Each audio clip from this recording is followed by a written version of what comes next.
Amém? Todos encontraram? Amém. Que diz assim: Sadraque, Mesaque e Abednego responderam ao rei: Ó Nabucodonosor, não precisamos defender-nos diante de ti. Se formos atirados na fornalha em chamas, o Deus a quem prestamos culto poderá livrar-nos, e ele nos livrará das tuas mãos, ó rei. Mas se ele não nos livrar, saiba, ó rei, que não prestaremos culto aos teus deuses, nem adoraremos a imagem de ouro que mandaste erguer. Amém? Amém. Vocês podem sentar. A mensagem de Deus hoje para nós tem como tema: Deus é a minha defesa, a quem temerei?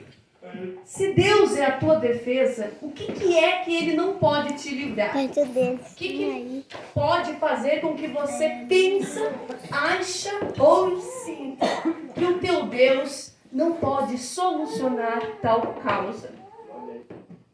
Nós vamos aqui olhar para esta história e vamos ver a história de Sadraque, Mesaque e Abednego. E quando eu falo Sadraque, Mesaque e Abednego, o que vem na mente de vocês? Vem? Três homens. E eu sei que vocês pensam na fornalha, né?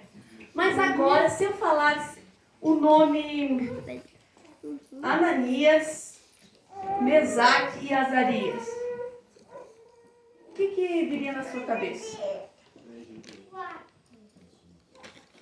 O que eu quero começar com essa interrogação é que o verdadeiro nome deles não vem para nós. Nós conhecemos eles pelo nome babilônico, o nome que deram para ele lá, mas não eram deles. Agora, quando a gente sabe a história de Daniel, quem era Daniel lá? Ele também recebeu um nome. E qual era o nome dele? Até trava a nossa boca quando a gente vai falar que o nome dele era Belsassar. Mas a gente conheceu ele por Daniel, pelo nome verdadeiro, identidade verídica. Daniel entrou no meio da Babilônia, saiu rei, entrou imperador, e a gente conhece ele por Daniel. Porém aqui Sadraque, Mesaque e Abednego, eles estão dentro da história de Daniel e ficaram famosos pelo livramento que Deus deu. Porém, nós temos dificuldade de lembrar muitas vezes os verdadeiros nomes. Agora, o que significa os nomes que foram dados a eles? A Bíblia vai dizer que eles eram nobres. Eles não eram qualquer classe, não. Quando Nabucodonosor invadiu Judá, como era de costume dos reis, eles pegavam o que era melhor. Tudo que era melhor. Então, eles eram os melhores. Os melhores dos melhores vai para a província. Os melhores, mais sábios, mais entendidos, sem defeito.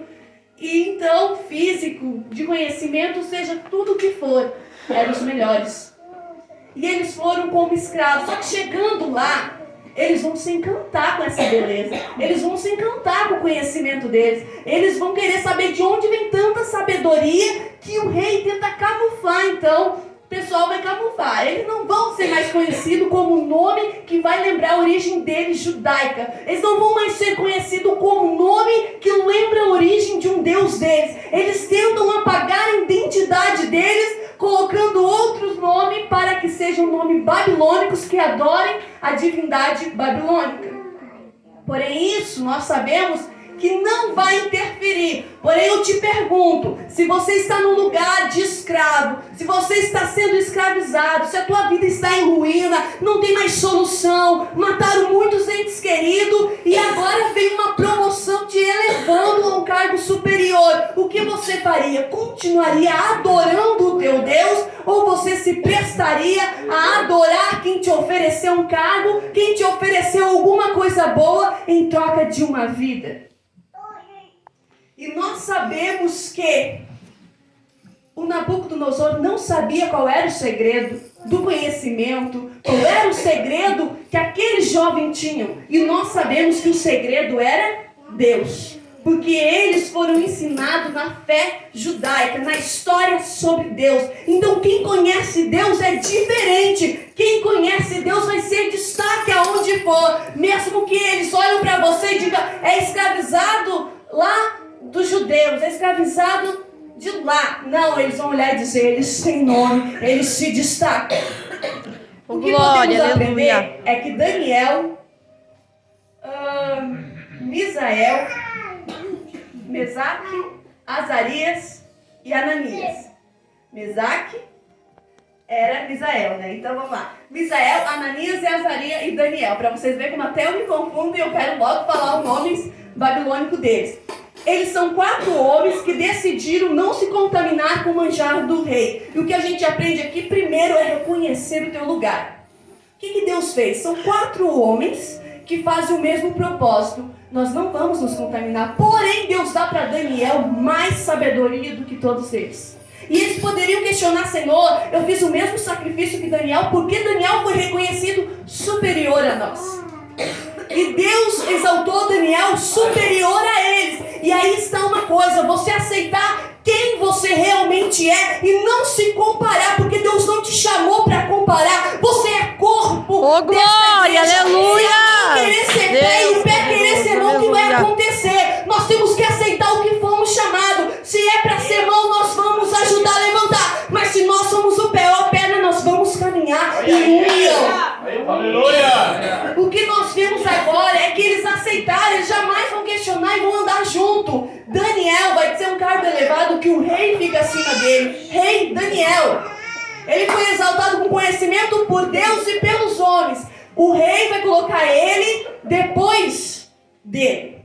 Mas Sadraque, Mesaque e Abednego vão ser um dos governadores das províncias. É como se eles fossem prefeitos de cidade. E Daniel fosse, vamos supor que Nabucodonosor fosse o presidente e Daniel estaria governador e os outros prefeitos, tá? Para vocês terem só uma ideia de que eles eram abaixo de Daniel.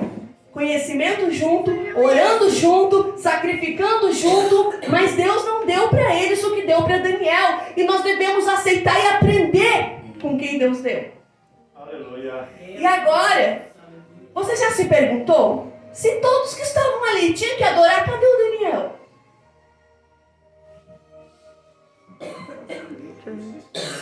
Daniel se prostrou diante da imagem? Será que ele se prostrou? A Bíblia não fala. A Bíblia não fala. Mas segundo o que a gente conhece sobre Deus, se ele se prostrasse, Deus não dava a revelação do futuro que deu para ele. Então a gente já sabe que ele não se prostrou. Só que ele diz assim, quando o som tocar, todos vão se prostrar. E por que Daniel não se prostrou? Onde estava Daniel? A pergunta é que Daniel era abaixo do rei, então ele não tinha essa autoridade que o rei estava dando, não era para Daniel, era para quem era menor. E quem era menor? Sadraque, Mesaque e Abednego, né? Eu vou falar o nome deles assim. Então eles eram menores, então eles estavam na classe dos que tinham que obedecer o rei, dos que tinham que adorar aquela imagem. E a prova era para eles. Então, irmãs e irmãos, quando a prova vier para você, não pense assim, o irmão não está passando por aquilo ou nunca passou, porque Daniel não passou pela fornalha. E a mesma coisa a gente pode se perguntar, onde estava Sadraque, Mesaque e Abednego, né? Que não oraram para cair na fornalha na cova dos leões. A gente pode se perguntar. Jesus. Será que eles não oraram então? Ou talvez eles não estavam vivos. Mas o que eu quero dizer para ti é que se você tiver que passar pela fornalha, é fornalha. Se não, lá pelos 80 anos, tem uma cova para o Daniel. Quer dizer, início da vida, fornalha. Final da vida, uma cova. É no início e no final com o mesmo fervor e adoração a Deus. Aleluia. E aqui quando nós vimos que o rei vai dizer assim, fiz uma imagem. Quem é esse rei? Ele botou uma imagem como se fosse ele. Ele queria que todos adorassem ele. Aí ele colocou agora, então, sobre ele, uma visão elevada de si. Ele já tinha algo que não era mais ele. Ele já queria que todos adorassem como ele fosse o próprio Deus e que não existisse outro Deus. E ai daquele que não se dobrasse. Nós sabemos que os 3 não vão se dobrar. Nós sabemos que ele vai chamar. Não vai se dobrar mesmo. Aleluia. Eu que te dei o cargo de governador da província. Tu não vai se dobrar. Tu quer uma fornalha? E eles falaram que é importante aqui você ter. Ele disse assim, ó, que Deus poderá livrar-nos da minha mão.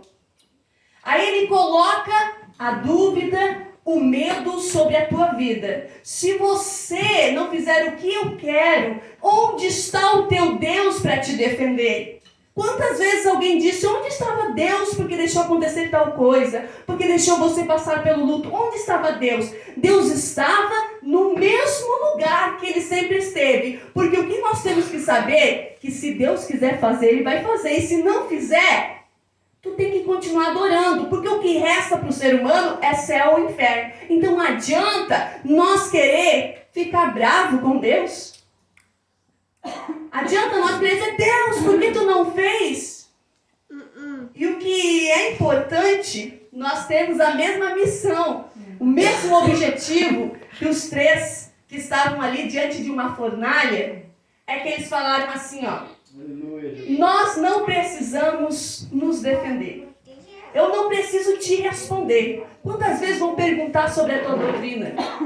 Quantas vezes vão querer te questionar? Você não precisa responder. Quantas vezes vão querer falar que Deus não existe? Você não precisa defender o teu Deus. Tu não tem que se justificar pelo teu Deus. Se Deus quiser fazer, Ele faz. Se Deus não quiser, Ele não vai fazer. E quando Ele diz assim, ó, quem vai te defender? Eles respondem assim, ó, se nós somos atirados na fornalha, se o nosso Deus quiser, Ele pode. Mas se Ele não quiser, nós vamos continuar sendo queimados, mas nós não vamos adorar. Se essa é a resposta que tu quer, vivo ou morto, nós não vamos adorar. Olha aí.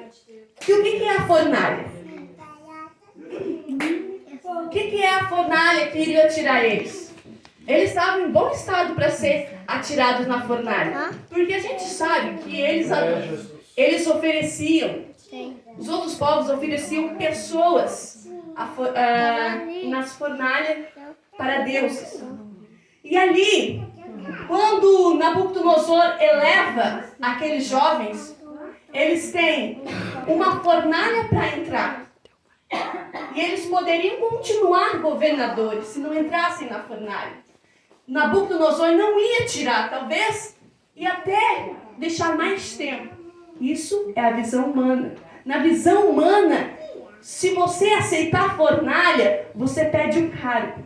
Mas na visão de Deus é diferente. Quando você tem uma fé, por quê? Aquela fornalha não estava preparada para eles. Aquela fornalha é lugar de outras coisas também.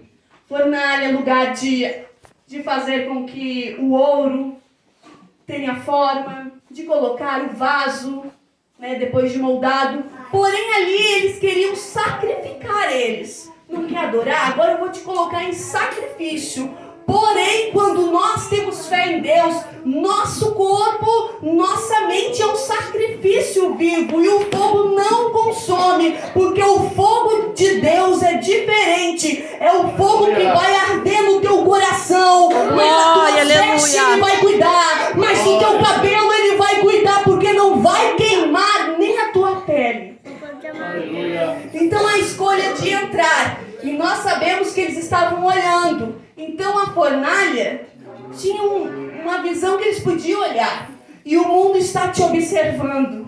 O mundo está observando o teu sacrifício. Quando eles dizem sobre você estar renunciando, sobre as coisas, eles estão te observando. Nabucodonosor oferece eles na fornalha. Porém, Nabucodonosor não sabe que o nosso Deus é o Deus do fogo. O nosso Deus que criou o fogo. O nosso Deus que criou a tempestade. Onde você está passando, que o teu Deus não tem experiência para te livrar. Onde o inimigo está dizendo que o teu Deus não te defende.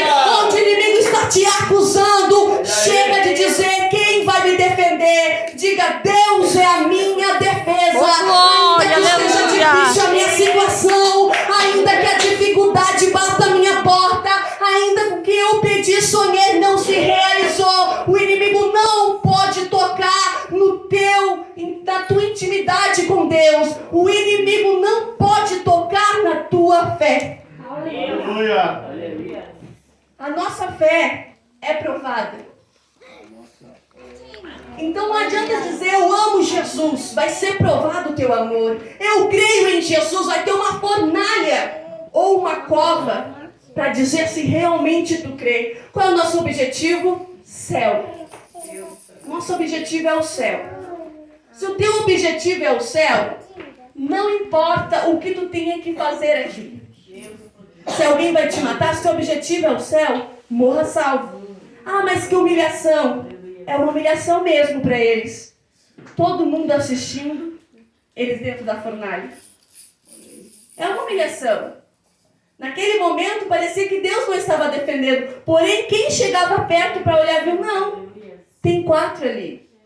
Quem estiver perto de você vai saber dizer que Deus está com você, mas quem estiver longe não vai poder ver, vai dizer está queimado, já está torrado, mas quem anda perto de você vai ver um diferencial, vai ver que quem caminha contigo não falha. Ô, glória, aleluia. E o rei dá detalhe assim, ó, quando ele chama eles, que tem o 4 homens. O cabelo não queimou, as vestes não queimou, e eles foram jogados atados, amarrados, e estão caminhando. O inimigo quer prender as suas mãos e prender os teus pés.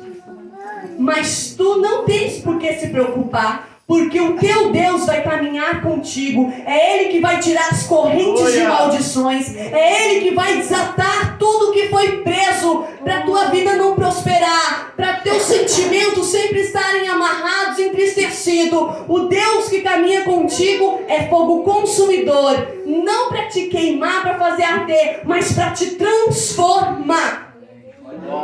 E depois do fogo, o que tem? Tem o reconhecimento. Primeiro do Deus que tu serve. Tem que ver Deus em você. O rei reconheceu, não existe um Deus maior do que esse. E abriu um novo decreto. A partir de agora todos adoram a Deus. E não só isso. Eles eram governadores da província. A Bíblia diz que o rei deu uma promoção ao cargo deles. Então a fornalha, o sacrifício de entrar ali, se eles não entrassem e adorassem o rei, era o mesmo, a vida deles era uma mesmice. Mas como eles disseram, pela fé, pelo meu Deus eu entro. Se eu tiver que morrer ou viver, é para a glória de Deus. E Deus foi glorificado na vida deles. Deus honrou eles no meio daquele povo. E quem conhecia eles de uma forma, hoje já não conhece mais. E quando eu falei do nome deles, é porque Misael tinha como significado quem é como Deus. Esse era o nome dele. E ele tinha essa identidade. Porém, chegando na Babilônia, colocaram de Mesaque. E botaram para ele aquele que pertence a Deus da Babilônia. Foi isso que estava dizendo para ele. Tu não é mais pro teu Deus lá em Judá. Tu não é mais do verdadeiro Deus. Agora tu pertence a uma deusa daqui. Porém, ele não deixou ser verdadeiro e nem questionou. O que é que o mundo está te chamando? O que as pessoas estão dizendo do teu nome? Estão dizendo que tu é? Que eles vão ver que realmente não tem ninguém como Deus. Porque o nome dele é Misael. A identidade que ele tem. Ananias, Deus é misericordioso. Quando tu acredita que Deus é misericordioso, que tu sabe quem é Deus, ele vai ter misericórdia. E Azarias, Deus é a minha força. Então olha o trio. Quem é como Deus? Deus é misericordioso e é a minha força. E você tem que ter a trindade do Espírito Santo aí na tua vida. Que o Espírito Santo é o teu consolo, que Deus é a tua força e que Jesus pagou o preço, um sacrifício para que você hoje pudesse ter a vida eterna, para que você hoje pudesse dizer, Senhor, eu me rendo, eu quero agora me sacrificar, eu quero me doar para ti, não para ser honrado perante os homens, não, mas para que o teu nome seja glorificado. Cada cargo que eu receber aqui é o teu nome que vai ser glorificado. Entenda isso, faça sempre pensando no teu Deus. Eles jamais fizeram pensando no nome deles. Ah, porque eu sou crente. E ai, daqueles que se levantarem contra mim. Não, eles pensaram porque eu sou filho de Deus. E o meu Deus é o verdadeiro. E não irei me curvar. Amém? Então você entende que quem te defende é Deus? Entrega a tua causa para Deus.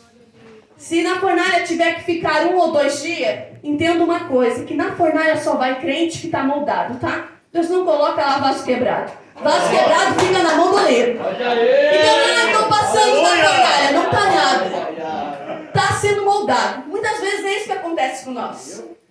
Fornalha não é irmão que está falando da tua vida. Fornalha não é isso aí. Quem fala assim que prova eu estou passando por calúnia, por irmão que fala, é porque nunca passou por uma enfermidade, não passou pelo luto, não passou por uma dificuldade financeira. Então quando a gente passa por uma dificuldade grande, nós vamos ver que é só estar aqui na presença do Senhor. Mas quando Ele nos molda, Ele diz: agora ficou prontinho, vem um fogo para deixar a tua forma bonita. Mas cuidado que o vaso é frágil, pode se quebrar. Mas tem o Espírito Santo para reformar, amém? Olha!